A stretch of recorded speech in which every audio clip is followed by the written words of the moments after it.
What's up, Tesla family? It's Ray J back with another video, and in this one, I want to break down what's happening with Tesla SPY in the overall markets. I'm also going to do an analysis of what's happening with Tesla's catalysts, which you should be watching for as time goes on the news. But just know that I am not a financial planner, so take nothing I say as financial advice.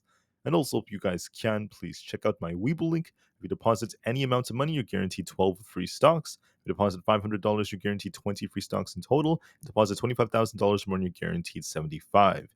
The offer ends in just 4 weeks. Anyways, now let's talk about what's happening with the market. So Tesla has dipped all the way down to its 50 EMA, the exact level we called out. I also mentioned that 244 and 242 are going to be two supports to watch for. We came very close to those levels before we saw some buyers step in. But it's not just Tesla, the whole market got bought back up just a little bit. But the question now is, will the market remain at these levels or will the market get a rejection? I want to break down why I think there is a risk of the market getting a rejection. Now that could affect Tesla in just a couple of minutes. So let's talk about this real quick, though. I just want to say that today is Wednesday, October 2nd. There's not really much data coming out. We just have a couple of Fed speakers. We had Hammock giving a speech. And later on, we have like Bowman and Barkin giving their speeches. All very, very minor data. We have more serious data coming out tomorrow as we have the ISM services data, not to mention the jobs numbers. So for now, the market's very choppy. Now, for global catalyst, I just wanted to say that right now, Israel is still planning payback for what happened involving the attacks yesterday. I'm not saying it started with this. The history of this goes back many, many centuries, if not thousands of years. But that is a big catalyst, and this could affect the market to some extent if oil starts going up again.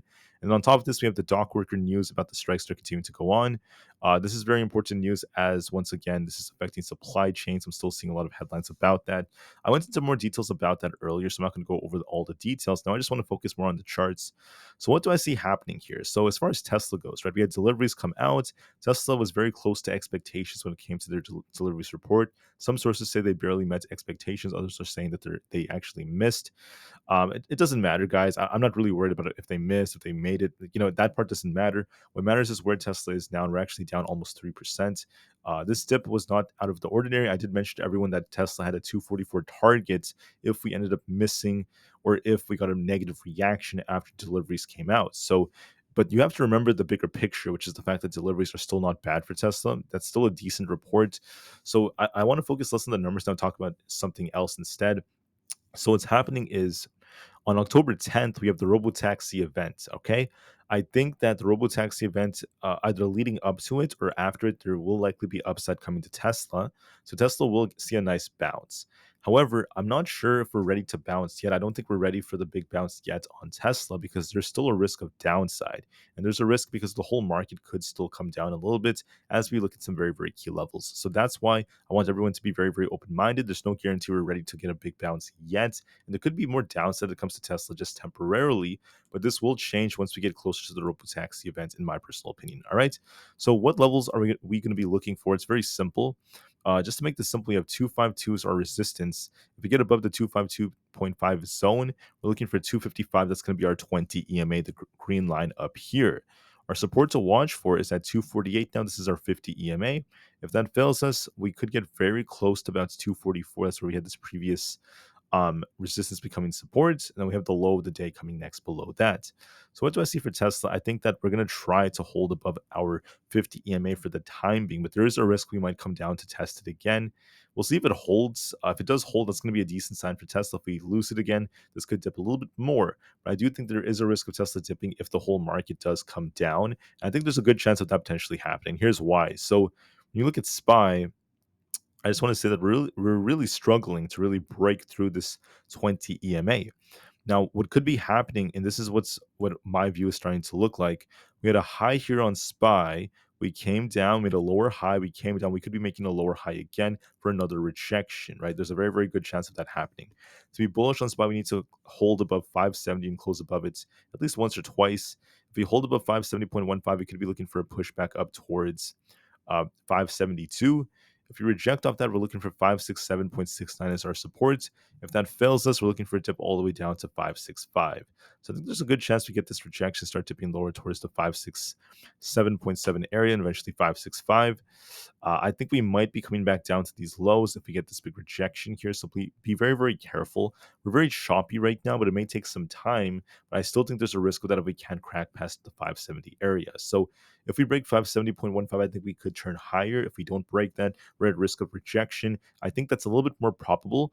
So it's a little bit more probable, excuse me. So watch and see if that ends up being the case. ES has the same thing going on. We haven't been able to break past our 20 EMA. Now we're struggling to hold past our 50 EMA. So that's like 57.75 at the 20 EMA is our resistance. We have 57.66 as our next resistance. Those two resistance levels are kind of tough. And if we do end up projecting here, we could be dipping to the lower 5700s. 5740 could be retested, and even those lower levels, there is a risk of us coming back down. By the way, on SPY, I forgot to mention this. If we do get a rejection, you're going to be looking at a retest of 565. If that does not hold, I think we could be coming all the way down to the 562s. So you want to be very careful if we get a rejection, though. That depends if we get this rejection. I think there's a good chance it's going to happen, but just to be safe, let's wait and see if we end up losing 569 and we get a big rejection off 570. For Nvidia, Nvidia is trying to rebound, but we have this tough resistance at 119.5, very close to our 20 EMA. And then on top of that, you could see that we have these levels. So you can even draw a trend line like this on Nvidia, draw it out just like that. And you can see we have this resistance right about here. So that's going to be a little tough for Nvidia to break through. If we do break 120, I think we could push higher. If not, we're at risk of dipping back down to about 116 or below all over again. So there's a good chance that this is going to reject. So we'll see if that ends up being the case. For Bitcoin, Bitcoin's once again trying to rebound. We have 62,500 as our resistance. That's where this imbalance happens to be. And then I think we could go a little higher, closer to 63,000 if that breaks.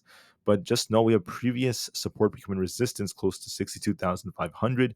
Bitcoin could push a little bit more, but we'll see if we get a rejection off that resistance. So be a little bit mindful of that. It might come down, make a lower high, and continue to reject. If we were to take a trend line like this, you can even draw it out just like that. This is where our resistance happens to be. So we will see if Bitcoin gets that rejection or not. It could push a little bit more, but be careful as we approach resistance. For others out there, and by the way, that's why I'm talking about Tesla, why there is still a risk of us retesting our 50 EMA, coming all the way back down to these lower levels. There's still a strong possibility of that happening if we end up losing support and we don't break past our resistance. So Tesla could return to about 248 to test the 50 EMA and maybe even lose that if that ends up being the case. Notice that on NQ is the same thing. The 50 and 20 EMAs are resistance. We would be able to crack through this. So if we reject here, we're at risk of coming back down to 19,800. There could be a big rejection here if that move ends up failing. For the QQQ, we have tough resistance at 484. If we don't break through that, if we break it, we could go up to 486. If not, I expect 481.5 all over again. 480, and then potentially even the gap fill all the way down. If that breaks, we could get closer to those lower levels if we get that rejection. So please be very mindful of that, guys. For Apple is struggling to break past 227.5. We need to break that to turn back up. If we can't do that, we could be dipping back down to about 223.8 and eventually 222 to fill the gap down here. So there's still a risk of rejection. For others out there, we also have the IWM. This is approaching resistance around 219. That's where our 1520 EMAs happen to be.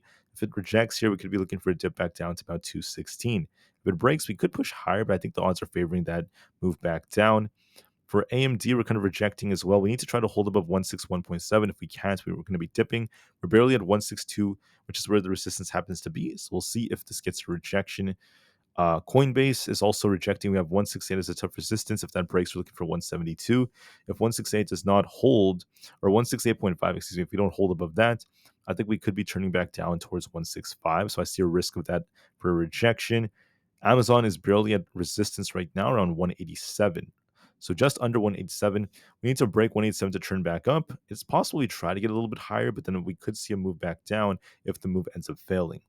If we get a rejection off 186 to 187, we don't break through that resistance, we're at risk of returning back down to 184 and then 182. So please keep that in mind.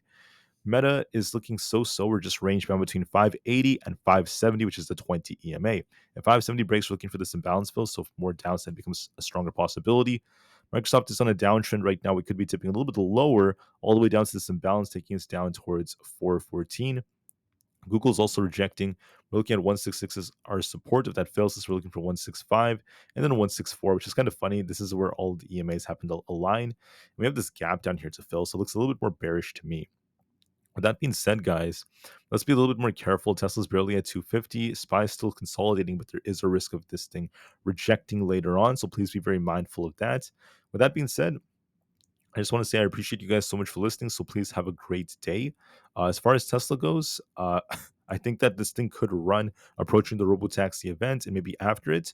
But for now, we're not there. We still have another week left. And for the time being, there's a risk of Tesla dipping again to retest its 50 EMA, even coming to lower levels again as the market dips. So I think the market could reject. We could see a small dip in Tesla temporarily, and we'll be watching to see how well we hold at these supports that I called out. All right. So thank you for listening. Have a great day. I'll see you guys in a couple of hours for another update, and peace out.